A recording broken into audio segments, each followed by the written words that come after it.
Hey guys, welcome to my channel, and myself, your host Pabitra Kumar Sikdar, who is working as an Azure Cloud Engineer at Microsoft, is going to talk about one of the important topic, that is configure Azure resources with the tools.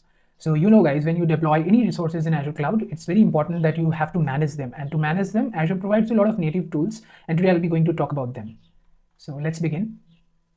So the learning objectives from this video would be like you'll be able to manage the resources via Azure portal, you'll be able to manage the resources via Azure Cloud Cell, and you'll be able to manage the resources with Azure PowerShell and Azure CLI. So so now I'm going to talk about Azure as a portal. So what does that mean? Like Azure portal lets you build, manage, and monitor everything from simple web apps to complex cloud applications in a single unified console. Right? Like you can just simply go ahead and create any resources of your choice. This is dashboard. If I go to PowerShell, if I go to Microsoft Azure Home, and then from there I can create a virtual machine. I can manage stuff. Like if I have resource group, I can simply go ahead to the resource group and see if I can do something like.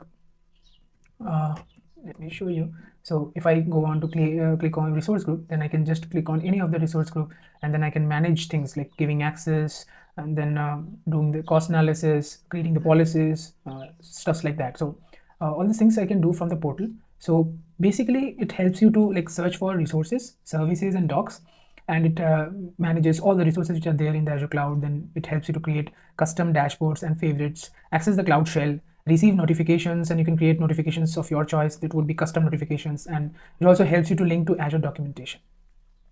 It gives you all the links like to all the documents for that particular services. So yeah, that's all. Next will be Azure Cloud Shell. So generally, Azure Cloud Shell is an interactive browser accessible shell for managing Azure resources. It provides the flexibility of choosing the shell experience that best suits the way you work. Like Linux users can opt for a Bash experience, while Windows users can opt for PowerShell. So those two things are there: Bash and PowerShell. So Cloud Shell enables access to a browser-based command line experience that is built with Azure management tasks in mind. You can use Cloud Shell to work untethered from a local machine in a way only cloud can provide. So some features of Azure Cloud are like Azure file share is required for mounting integrated graphical enterprise. So some feature about Azure Cloud Shell are Azure files need a mounting of file share, and Azure Cloud Shell, if you are enabling Azure Cloud Shell, it needs a file share. Then it has integrated graphical text editor, and then it does automatic authentication for instant access. It hosts temporary per session per user, and after 20 minutes it's timeout if there is no activity. It requires resource groups to reach account an Azure file share. It uses the same Azure file share for Bash and PowerShell, and it is assigned to one machine per one user account. Like one user can use on a machine singly, like at a time. And then it persists with home directory using a 5 GB image in the file share, and permission set as regular Linux user in Bash. So that's all. So the point where here I would like to focus is that home directory is using a 5 GB image that is held in your file share. Okay, and then the last one is, which you have to remember out of this lot, is that one machine per user account. Okay, so these are the important points which you have to be aware of. I wanted to highlight. Then comes using Azure PowerShell. So Azure PowerShell is a module that you generally add to Windows PowerShell and PowerShell core to enable you to connect to Azure subscriptions and manage resources. So Azure PowerShell requires to function PowerShells to function. So it is basically not Azure PowerShell, but it is using PowerShell in the backend, which was previously being used in Windows OS. So PowerShell provides services such as shell windows commands using parsing. So just to show you what PowerShell is, like if you just click on PowerShell, so you see this is Windows PowerShell, but the same if I just type in PowerShell, it shows this one, but the same kind of PowerShell will be also available in Azure portal, that is called as Azure PowerShell. Like if I go here, so this way here, if you click, this is the icon where you can click and get into either Bash or PowerShell. You see you have an option over here either to choose Bash or you choose PowerShell. So you can just switch between. The Linux users can use Bash, and Windows users can use PowerShell. Okay, let me go back.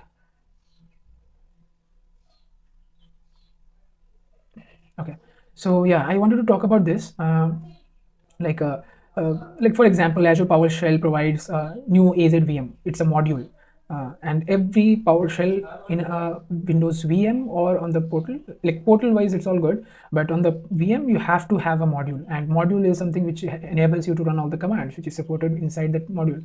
So, for example, here I'm showing a script PowerShell command, which will be helpful in creating an Azure VM inside your Azure subscription. So this is one example, and this is how you write the command in the PowerShell. This is IAC. It helps you to write the commands, and it gives you it has an intelligence, inbuilt intelligence, which gives you the suggestions, like kind of an IDE, acts as an IDE when you write the code in Visual Studio, for an example.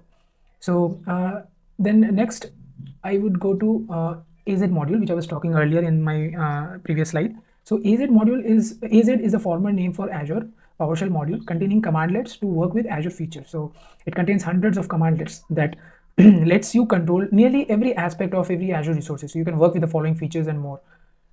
You can see resource groups, organizing and managing them, storage, handling storage related operations like creating, managing storage accounts, VMSs, that is virtual machines, creating, configuring, and managing them, Microsoft entitlement ID, that is Entra ID, managing access and permissions, containers, working with containerized applications using services like Azure Container Instances, example, machine learning, leveraging Azure for machine learning tasks through various different services.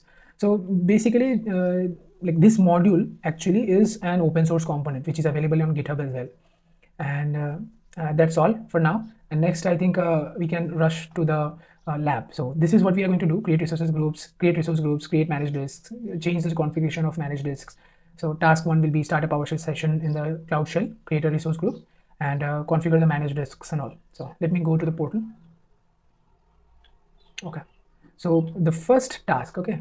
So these all things I have mentioned here. So the first task will be how to create a PowerShell. So if I just reload this, I'll show you what I need to do. So in order to access PowerShell, you just have to click over here. Do you see this? Yeah. So let me start with the lab now. So if you want to access the Azure PowerShell from the Azure portal, you just have to go over here. If you hover your mouse over this, you can see Cloud Shell coming up over there. You just need to click on this, and a window will pop up at the bottom. Is going to be your PowerShell window. So here you see Bash option is there, and then PowerShell option is also there. If you want to switch to PowerShell, you just have to click on PowerShell and then click on Confirm.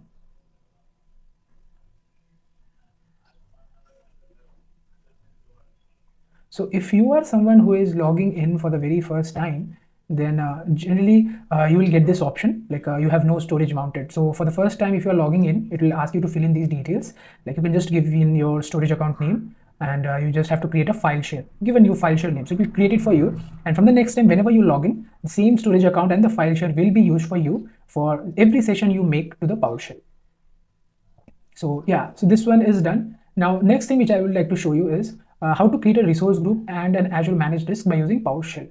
So let me just copy this.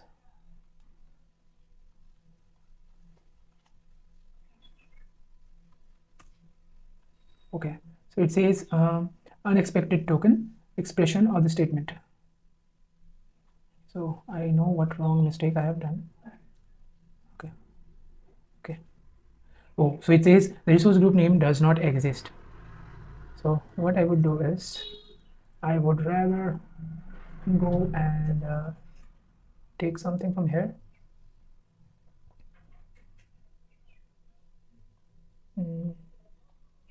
Anything. Okay, I takes this one.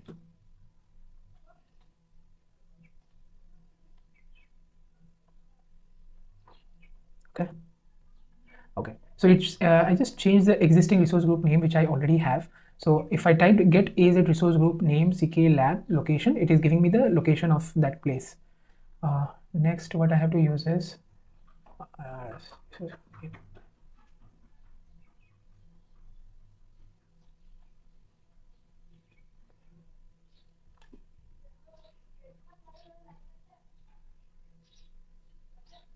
okay. So let me give a resource group name as okay. This one will be my resource group name. Okay. Then I'll just hit enter, and next thing will be this is the command I need to give.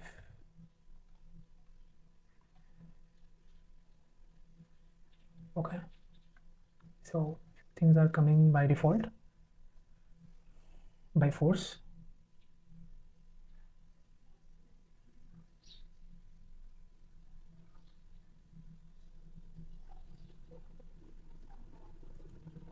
Okay, so let me give a value. Okay, dollar location equal to East US. Okay, and now if I run this, it will take. So basically I gave the resource group name, but I forgot to give the location. So you see the command which I just entered right now, new Azure resource group name hyphen $rg name location, that is I've given the location, and this is what it gives me the option, like it is successfully created. So main things, if you give dollar and the variable name, this is your variable name, and you give the value. Similarly, this is the command, new AZ resource group is the command, it will create a resource group. For that, then you have to give name, like this is declaring, hyphen name is giving the argument, and $rg name is a variable which is containing this value. So same for that location as well, like hyphen location, and the dollar location is the variable, and we have given the input location as East US. So next time when I entered, so it gave correctly. So first you have to declare the variable and the value, and then you write this command new AZ resource group name location, it will take up and will create this. See, I successfully created a resource group now. If you want to verify as well, so there is a command for this. Let me just paste it. See, it's giving me this resource group name, right? So first task is completed, and we have successfully completed the lab version as well. Now let's go on to create a managed disks. So for this, let me run these.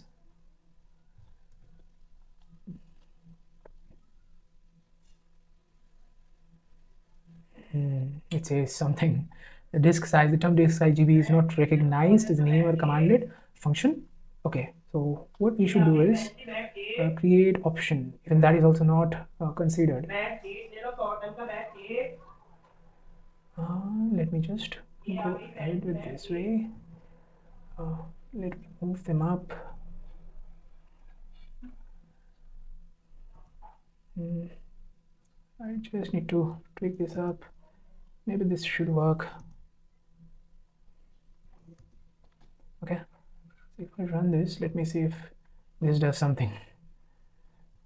Okay, oh, still it is not taking up.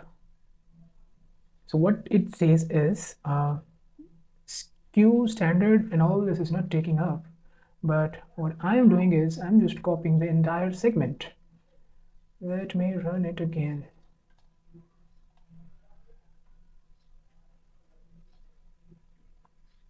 Okay, yes, so it took correctly. Disk config equal to new as a disk hyphen location and everything I've given the value. Now next thing is I'll just give the value as this.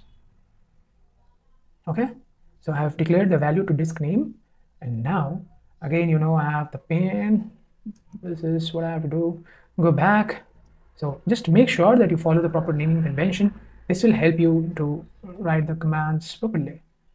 Proper spacing and everything should be there. See, it is recognizing coming in green, that means it is correct. Then hyphen should be there. So if I click on enter, let's see. Oh, that's done. Voila. Let me just increase the size.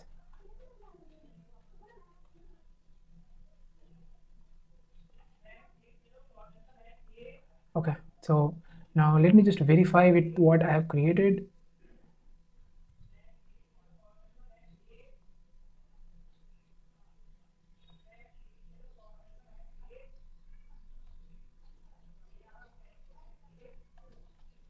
So I just see it says the resource group was not found. For more details, just go. Why this is giving me this? Because I've typed something wrong. So you just see what mistakes I'm doing. So it's good for you, right? So you can clearly see what mistakes I'm doing and you can learn from this. It has to be always dollar. The variable name should be in dollar, and the command should be actually starting with get, new, something like this, and get, set, and new, create, and this is for verifying the disk which I have created recently. So I think the task 2 is also completed. Now we will configure, we will now configure the managed disk. Like we can increase the size and decrease the size. So let me just do this. So it is increasing the disk size to 64 GB. So if you go back, so you can see what is the disk size. It is 32 GB. So now what I'm trying to do is I'm just trying to manage the disks. So I'll be just increasing the size. Why I'm getting this error now?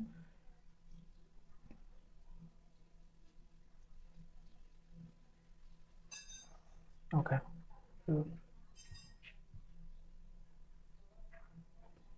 one mistake which I have done here, I just checked it. Yeah. You see? Now this disk size is 64 GB. Voila. It is increased. Now let me check what is the disk size now. Everything is good. Yeah. So every time I'm doing some mistake, you guys should learn from what I'm doing while typing this. So it just gives me the information. 64 GB is the size, resource group. Okay.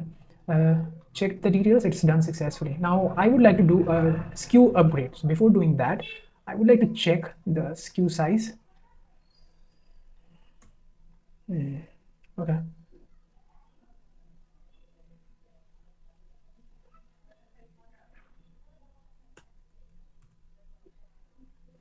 So do you guys see? Again, I'm doing a mistake. So just check these while you also do this. So now it is standard LRS, standard LRS. Okay. Now want to update this to stand SKU premium LRS. So you see it is standard LRS. So now if I type this, and it is SKU premium, why it's not taking this? Am I doing some mistake? Yes, I'm doing some mistake.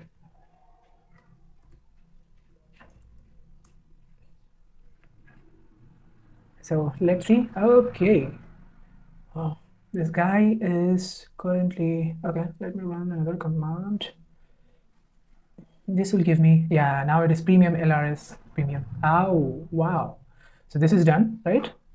So I am done with the lab. Do you want to continue more with me? I am happy to go more, but this is how you should be actually managing in your Azure Cloud. And moreover, like if you want to manage something from the portal, like you just simply click on resource group and then click on the resource group, and then if you select something, like I select this application, and then I can check the activity log on the portal. I can go to IAM, that is to control the access, who should be having access, who should not. I can assign the rules from here. I can create tags, give the values, and then so a hell lot of things I can do from here, like diagnose and solve problems if there is any problem. I can go to Microsoft Defender for Cloud underneath. So see, performance and load testing, risk assessments, diagnostics tools and all you can see. Then we have Microsoft Defender for Cloud. Here you can manage all the security alerts, and if there is any vulnerabilities for your application, you can check from there and correct it off. Then we have events, which is currently under preview. You should not be able to try now. It is just to automate things. Then main important things are like you can just go to backups and create a backup, take a backup of those things. Like it says, my app service is currently running on a basic plan, so you cannot take backups, so I have to upgrade. Then lots of different things like scaling up, scaling down, app service plans. So multiple things I can do. Moreover, I can go to resource health and check if there is any problem to my resource. I see there is a health event. I can also see the metrics like CPU memory utilization. Then I can set up alerts, create my own custom alerts to get notification. Then there is advisor recommendations. If Azure uses an AI to understand if there is any issues or the performance can be improved, you can find those suggestions from here. And there are logs. You can find out any recent issues from this logs. And then finally, you can raise cases with Microsoft to help you on any issue if you have run into. So that's all for today, guys. I hope you liked my video, and if you do like more, and I'm creating this free video resource for you guys who are currently aspiring to come into Azure Cloud, or for the students who are currently in their engineering days and want to learn something for free. So I'm just giving this information, and because I'm working at Microsoft and I have good idea about Azure Cloud Portal and Azure Cloud as a service, so I'll be able to help you and guide you throughout this journey. So please like and subscribe my channel and do support me, because I need your help. That will help me to grow, and that will help me to bring more productive content for you guys for free. So till then, guys, see you. Bye.